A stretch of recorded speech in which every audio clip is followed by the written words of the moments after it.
রমজানের রোজা যদি পবিত্র বানায় রাখতে চাও, এই রমজানের রোজার থেকে যদি তুমি দুনিয়ার ফায়দা পাইতে চাও, আখিরাতে যদি ফায়দা পাইতে চাও, এই রোজার মাধ্যমে তোমার জিন্দেগির যদি গুনাহগুলা ক্ষমা করাইতে চাও, ও যুবক ভাইয়া, জবানটারে জমিন হেফাজত রাখিও।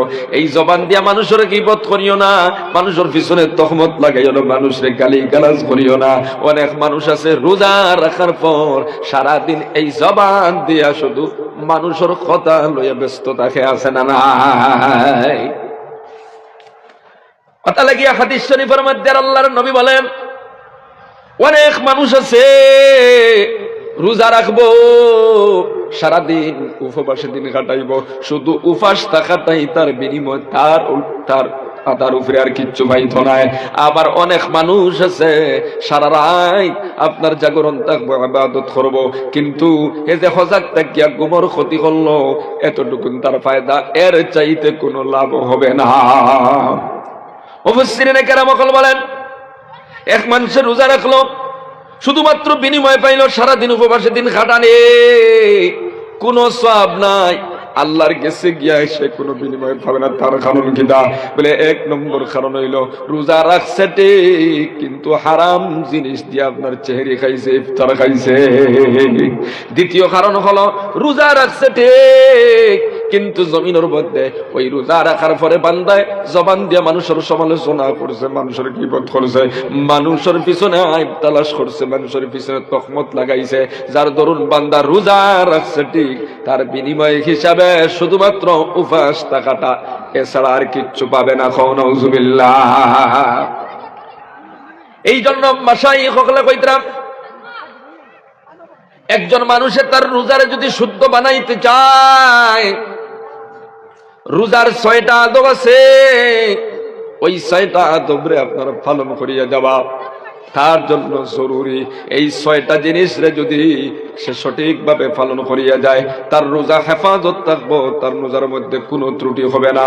আল্লাহর বান্দারা, এক নম্বরে কইতরা, রোজা রাখার পর আপনি আপনার জবানটারে কন্ট্রোল করো। এই জবান দিয়ে আপনি কাউরে গালি দিবা না, এই জবান দিয়ে আপনি তুচ্ছবাচ্য করবা না, এই জবান দিয়ে আপনি কাউরের গীবত করবা না, কাউরের পিছনে তহমত লাগাইবা না। আল্লাহর বান্দারা, এই জবান দিয়ে আপনি উল্টা পাল্টা কাউরের কোনো মন্তব্য করবা না, এই জবানটারে সব সময় আপনি কন্ট্রোল রাখবা।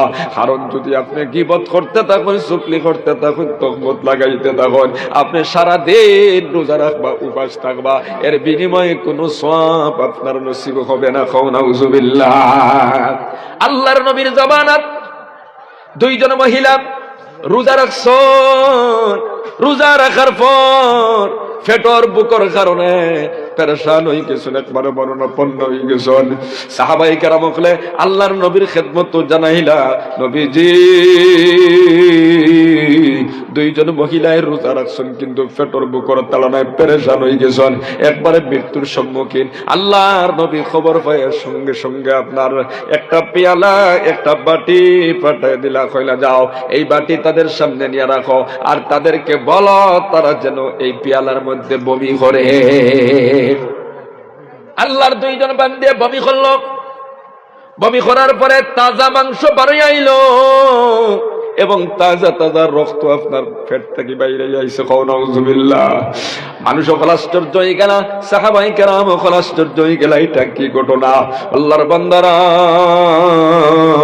নবীজি ফরমাইলা, এই 2 জন মহিলায় হালাল আর পবিত্র খানি খাইয়া, হালাল আর পবিত্র জিনিস দিয়ে আপনার চেহারি খাইয়া রোজা রাখছেন, কিন্তু রোজা রাখার পরে তারা হারাম জিনিস ভক্ষণ করছেন, অর্থাৎ তারা মানুষের গীবত করছে, মানুষের গীবতের মধ্যে মুবতলা ছিল, এই জন্য তাদের এই অবস্থা ঘটছে। নাউযুবিল্লাহ। বুঝা যাননি ভাই? এখন ও যুবক ভাই নকল, এই জন্য আপনি আপনার রোজারে যদি পবিত্র রাখতে চাও, আপনি আপনার রোজারে যদি ত্রুটি মুক্ত বানাইতে চাও, তাহলে আপনি সারাদিন নিচুপ থাকবা, জবানটারে আপনি কন্ট্রোল করে রাখবা। এই জবান দিয়ে আপনি কেউরে গালিগালাজ করবা না রে ভাই। আর গালিগালাজ করিয়া কিতা করতে মানুষের সমালোচনা করিয়া কিতা করতে কোন দিন বলতেইব কবরের বাসিন্দা হয়ে যাইবা। মাত্র 2-4 দিন মানুষে গবেষণা করবা, দুনিয়ার সবাই বলি যাইব, কেউ তোমার স্মরণ করবে না, কথা ঠিক কিনা? একা এক কবর তুমি যাইবা। ও যুবক ভাই, এই জবান দিয়ে জীবনে কোনো মানুষের কষ্ট দিও না, কোনো মানুষের পিছনে কোনো তহমত লাগাইও না, লাগাইয়া তুমি তোমার গুনাহগার বানাইও না। কারণ কিছু গুনাহ আছে আল্লাহ পাকে জীবনে কোনোদিন মাফ করে দিতা নাই। গীবতের গুনাহ আল্লাহ মাফ করে দেন না। খেউরের পিছনে যদি তহমত লাগাও, এই গুনাহ আল্লাহ মাফ করে দেন না। কারণ এই গুনাহগুলোর সম্পর্ক আল্লাহর সাথে না, এই গুনাহগুলোর সম্পর্ক হলো আল্লাহর বান্দার সাথে। ও মুসলমান, এটা ভয়ঙ্কর গুনাহ। এই জন্য নবীজি ফরমাইতেন, আল গীবাতু আশাদ্দু মিনাজ জিনা আও কামা কালা আলাইহিস সালাতু ওয়াস সালাম। আল্লাহর নবী বলেন, মানুষের গীবত করা, মানুষের পিছনে আইব বার করা জিনার চাইতেও আরো জঘন্যতম গুনাহ। নাউজুবিল্লাহ। জিনার চাইতে জঘন্যতম গুনাহ কেমনে হলো রে যুবক ভাই? নকল ও পর্দানিশীর মা বোনেরা, এই জঘন্যতম গুনাহ কেমনে হলো? আজকে সমাজের ভিতরে কথা এখন যদি পাও, বিশেষ করে একদল মা বই নকল জমিনের মধ্যে আসেন, যেমতে শুনলো এখান বাদ কিতা হইছে বলে ফল্লায় তার বিবি তালাক দিলাইছে। হয়তো 1 তালাক দিছে অথবা 2 তালাক দিছে। এই ফ্যামিলির মানুষে জানুন বা যারা সাক্ষী আছেন তারা জানুন, আর কেউ জানে না। কিন্তু আল্লাহর বন্দি ফেটর মধ্যে টিপা মারিয়া আরেক বাড়ির বেটির কাছে গিয়ে পৌঁছাই দিল, অমুকে তার বউরে 2 তালাক দিলাইছে। তালাক এখান দিল না দোকান দিল, এটা যাচাই বাছাই করো না। এই বেটির আবার পেরেশান হয়ে গেল, দৌড়াইয়া আরেক বাড়িতে গেছে। এই বাড়ির বেটির গিয়ে কইছে মুখে তার বউ তালাক দিলাইছে।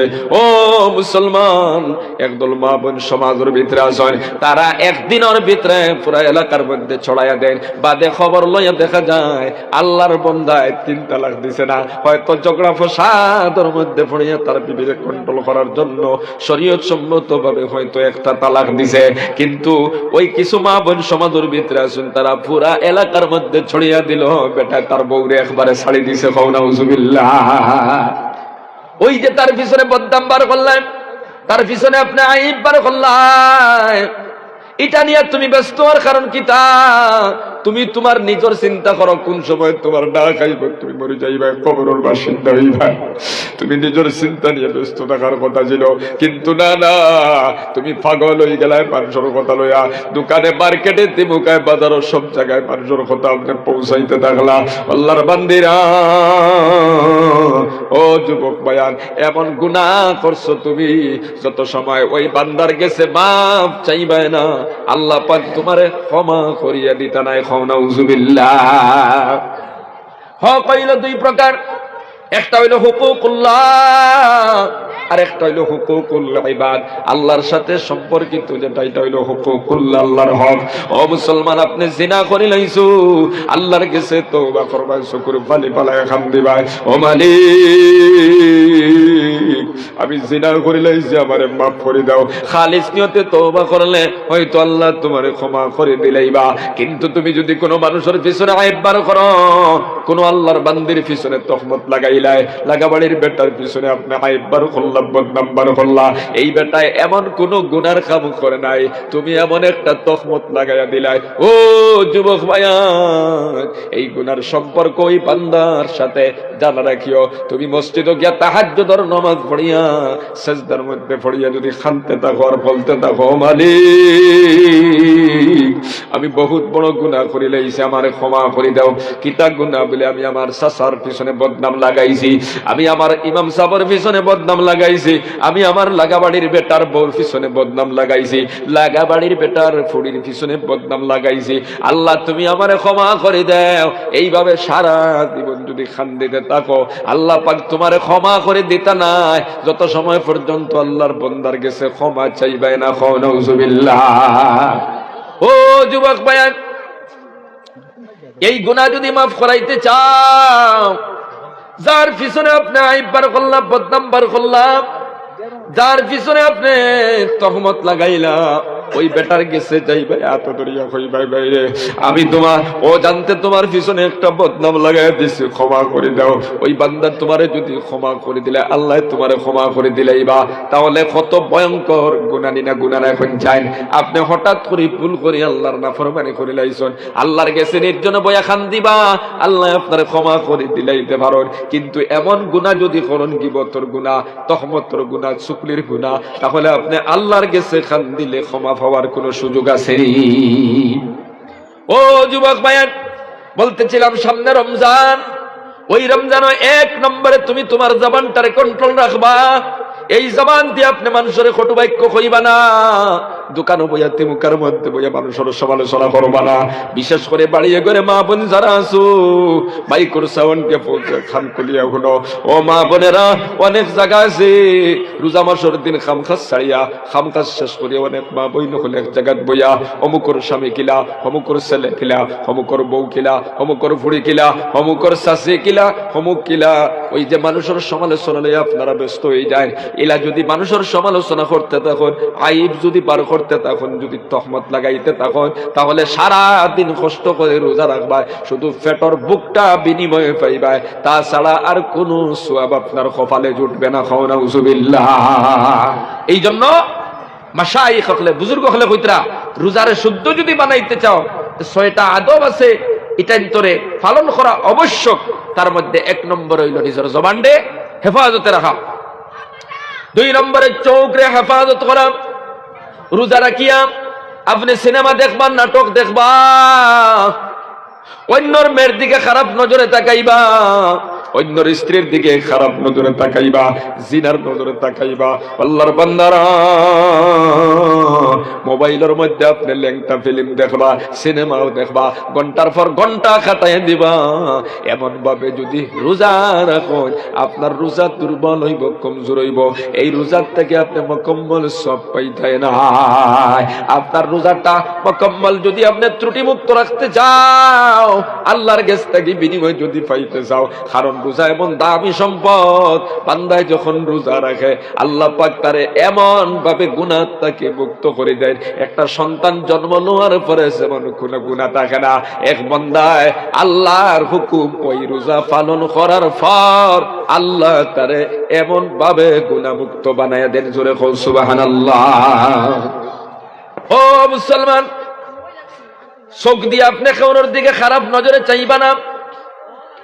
আপনি এই চোখ দিয়া নাটকের মধ্যে সিনেমার মধ্যে সময় দিবা না।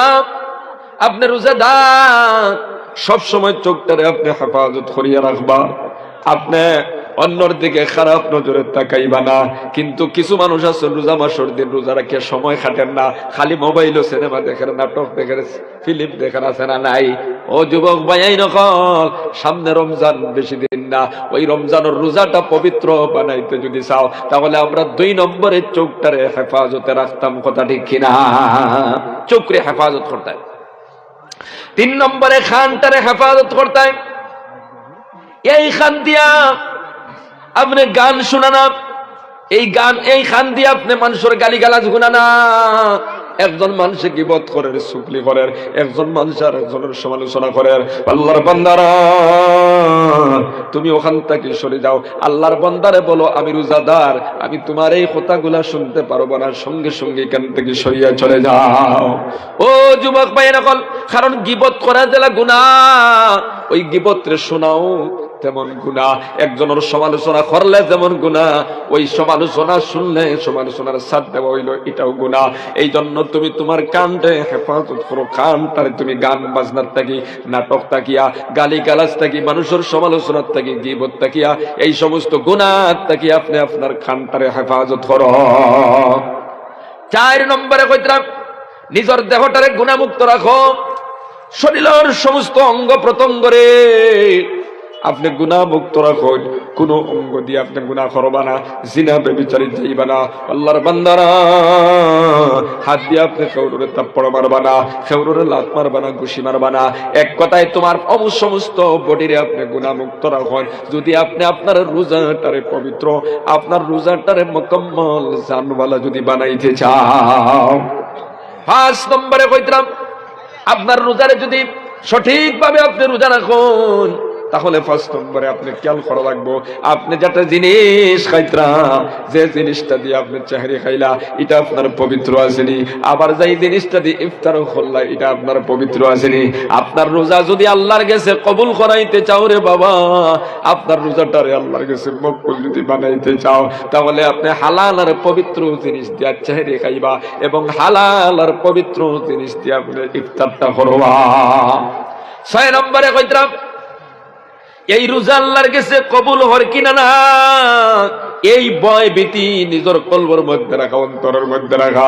ইয়া আল্লাহ, আমার রোজার মধ্যে কোনো ত্রুটি নেই। ইয়া আল্লাহ, আমি যে রোজা রাখলাম, আমি কোনো ভুল করিয়ার নেই, কোনো ত্রুটি করিয়ার নেই, আল্লাহর কাছে কবুল হর নেই। আল্লাহ নি সরাইয়া বালাই দিতরা, আল্লাহ তুমি আমার রোজাটারে মঞ্জুর করো। এইভাবে তোমার কলবের মধ্যে ভয় ভীতি রইতো। মাসাই কখলে কইতরা, বুজুর্গ কখলে কইতরা, এই 6টা আদব রে রক্ষা করিয়া যারা রোজা রাখবো, তারা রোজা মুকম্মল, তারা রোজা গ্রহণযোগ্য হইব, তারা রোজা আপনার ত্রুটি মুক্ত হইব। জোরে কও সুবহানাল্লাহ। তাহলে সামনের মাসে যেহেতু রোজা, আমরা রমজানের রোজা যখন রাখবো, তখন আমরা এইভাবে রোজা রাখতাম।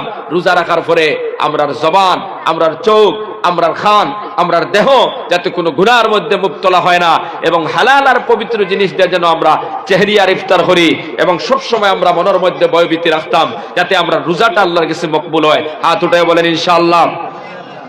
আরো জোরে হয় ইনশাআল্লাহ।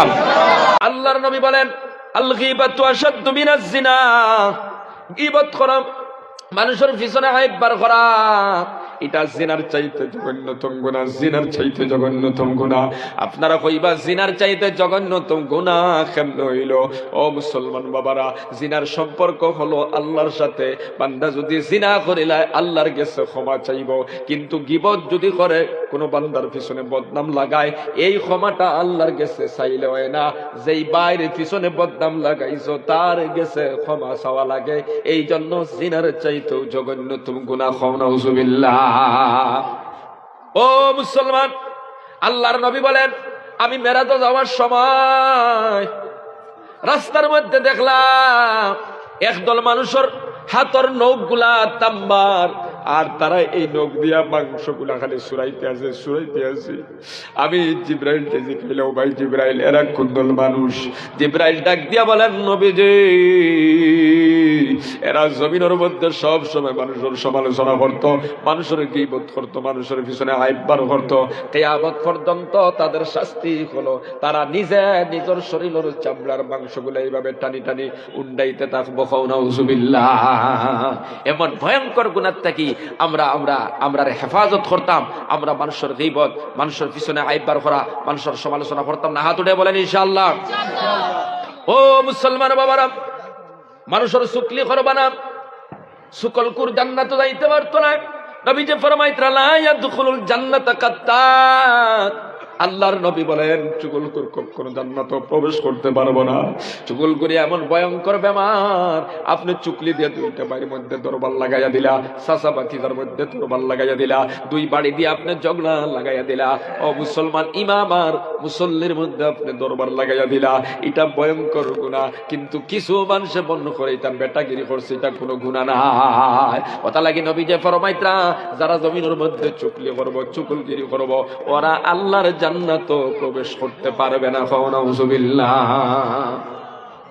চুকলি এটা ভয়ঙ্কর একটা সমাজ ধ্বংস হয়ে যাব চুকলির কারণে। কেন কথাটা নিয়ে মাত পাই এখন, চুকলিয়ে একটা মহল্লা ধ্বংস হয়ে গেছে চুকলির তাকিয়া। চুকলিরে শুরু হয়েছে চুকলির তাকি, ফেরের দরবার করতে করতে এক সমাজ 2 সমাজ হয়ে গেছে। কিন্তু আসলে কিচ্ছু নাই, চুকলগিরিয়া হয়েছে। ও মুসলমান, শুক্লিয়া সমাজের কেমন ক্ষতি করে ছোট্ট একটা ঘটনা কয়। আগর জমানাত বাজারের মধ্যে গোলাম বিক্রি হইত, মানুষে গোলাম বাজার থেকে খরিদ করিয়া নিত, টাকা দিয়ে মানুষ কিনিয়া নিত, বান্দি কিনিয়া নিত। এক আল্লাহর বান্দা বাজারের মধ্যে আইছে গোলাম খরিদ করার জন্য।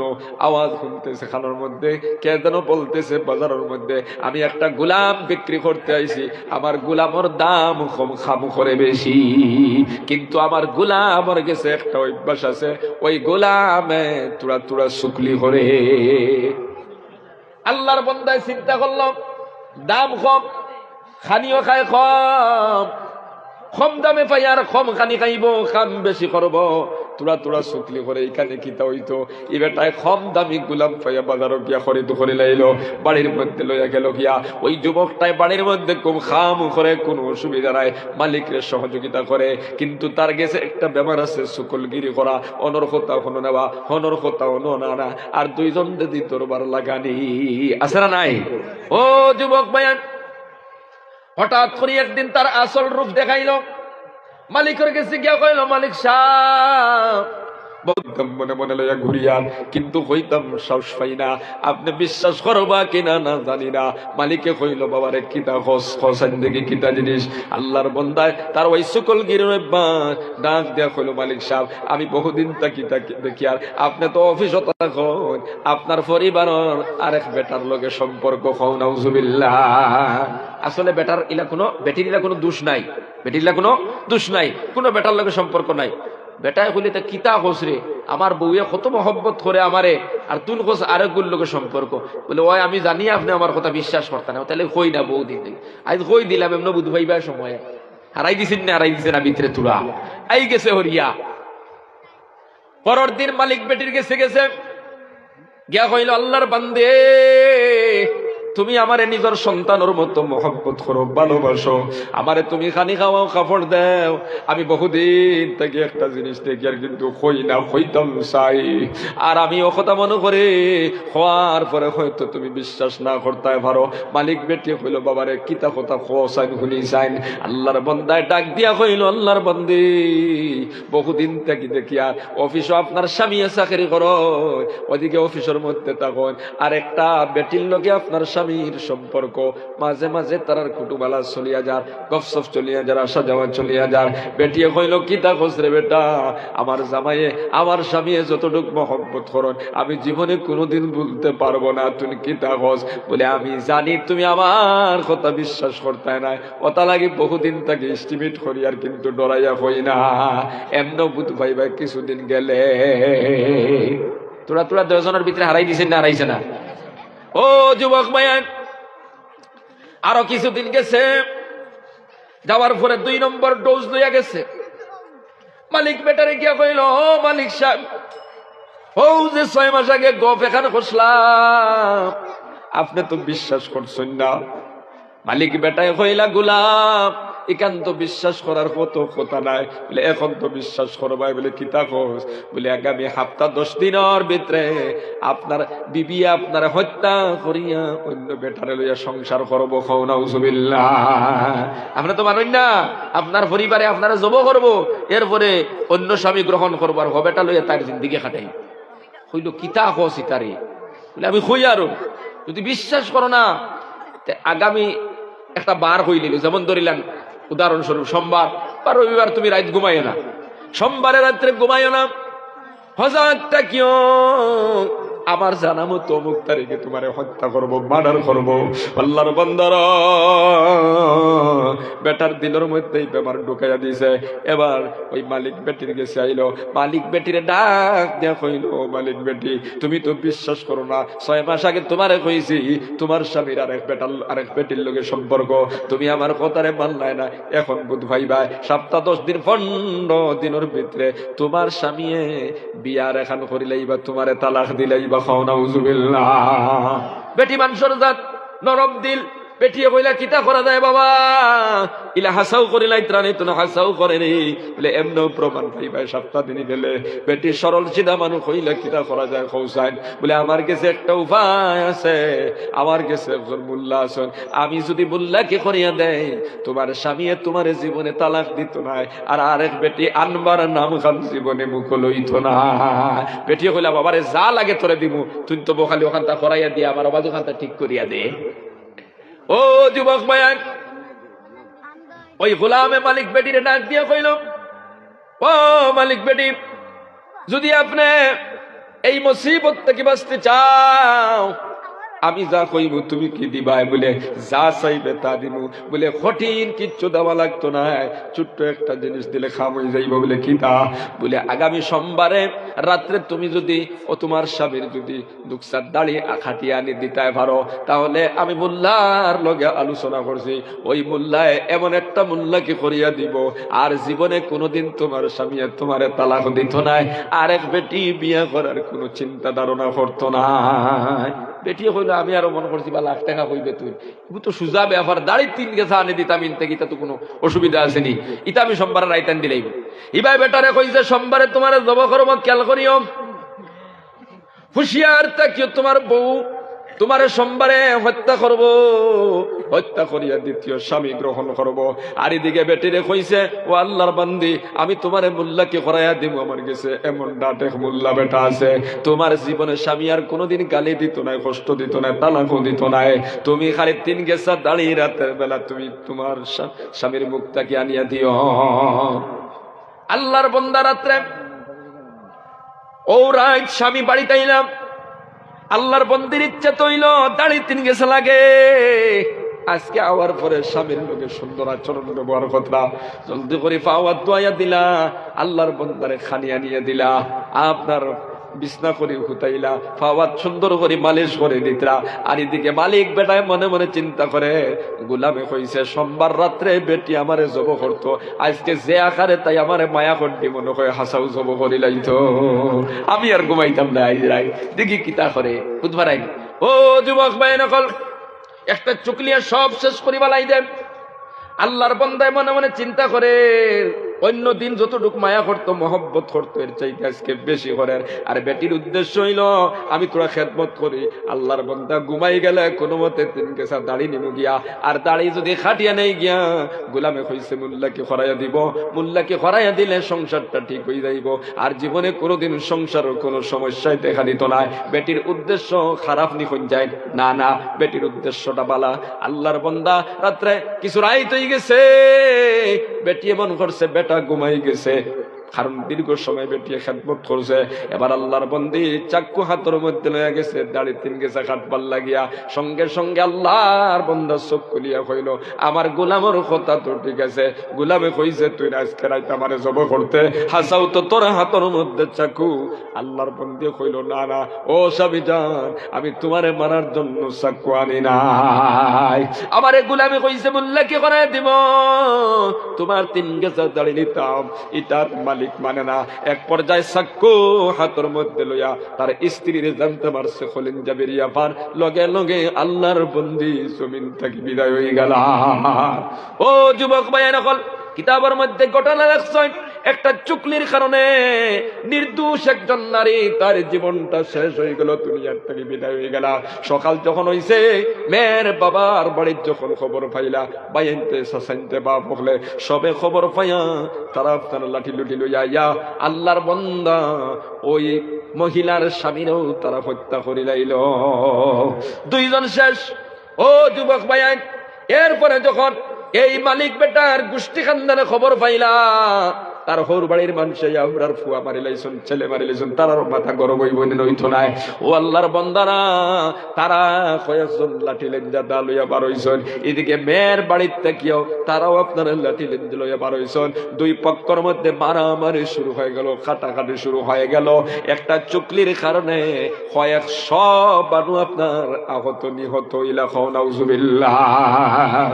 ও যুবক ভাই নকল, মুরব্বী বাবারা, ওই মালিকের কোনো দোষ আসলো নি হোসাইন, মালিকেরও কোনো দোষ নাই, মালিক বেটিরও কোনো দোষ নাই, কিন্তু একটা সুকলকুর মাঝখানো হওয়ানির কারণে সংসার নষ্ট করলো, 2 জনের প্রাণ যাবাইয়া দিল। এমনকি 2 গোষ্ঠীর সংঘর্ষের মাধ্যমে শত শত মানুষরে আপনার আহত করাইল, নাউজুবিল্লাহ। এই জন্য নবী যে ফরমাইছেন, সুকলকুররা জান্নাতে যাইতে পারবে না। ও যুবক ভাইয়ান, সুকলি করিও না। আপনি আপনার এখান কথা লইয়া গেলা লাগাবার উত্তর বাড়ির বেটার গেছে, ও বাড়ির বেটার কাছ থেকে আরেখানা নিয়ে দিলা দক্ষিণর বাড়ির বেটার গেছে, দক্ষিণর বাড়ির বেটার কাছ থেকে আরেখান নিয়ে গেলা ও বাড়ির বেটার গেছে। এইভাবে করতে করতে কিছুদিনের ভিতরে 2 জন দিদি দরবার লাগাই দিলাই, ঘটনা আছে না? এমন চুকলি আমরা করতাম না। এই চুকলির গুণার থেকে আমরা নিজের হেফাজত রাখবো। হাত উঠে বলেন ইনশাআল্লাহ। ওয়াদা করো আমরা মানুষের গিবত করতাম না কো ইনশাআল্লাহ, আমরা মানুষের পিছনে তখমত লাগাইতাম না কো ইনশাআল্লাহ, আমরা জমিনের মধ্যে সুকলগিরি করতাম না কো ইনশাআল্লাহ। ও যুবক ভাই নকল, শেষ কথা হইল এই জমিনও যে কয়দিন হায়াত আছো আল্লাহর প্রত্যেকটা নির্দেশনা মানিয়া চলবাই, 5 ওয়াক্ত নামাজ পড়িবাই, আল্লাহর প্রত্যেকটা নির্দেশনা মানিয়া নেক আমলের সাথে সম্পর্ক করিয়া আল্লাহ আল্লাহ করিয়া কবর যাও। যদি যাইতাম পারে তুমি আমি আখিরাতের জিন্দেগি হবে শান্তির জিন্দেগি, আল্লাহ পাক চিরস্থায়ী জান্নাতের অধিবাসী বানাইয়া দিবা। কও সুবহানাল্লাহ।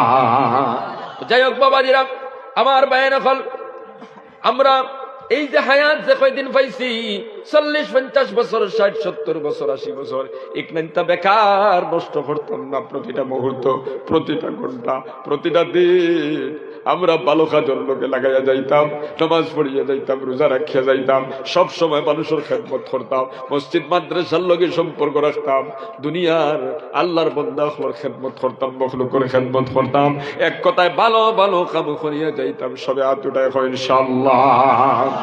ও মুসলমান, দোয়া করিলাইম, দোয়ার পূর্বে আপনাদের খেদমত দরখাস্ত করিয়া যখন কোন মসজিদ, কোন মাদ্রাসা, কোন এলাকার মধ্যে জলসা হয়, দিনের মাহফিল হয়, ওই এলাকার মধ্যে গান হলে খুশি করুন যে আজকে ওই মসজিদের কেন্দ্র করে দিনের জলসা হইতেছে, আমি মায়ের জন্য সন্তানের দোয়া করাইব, বাবার জন্য দোয়া করাইব।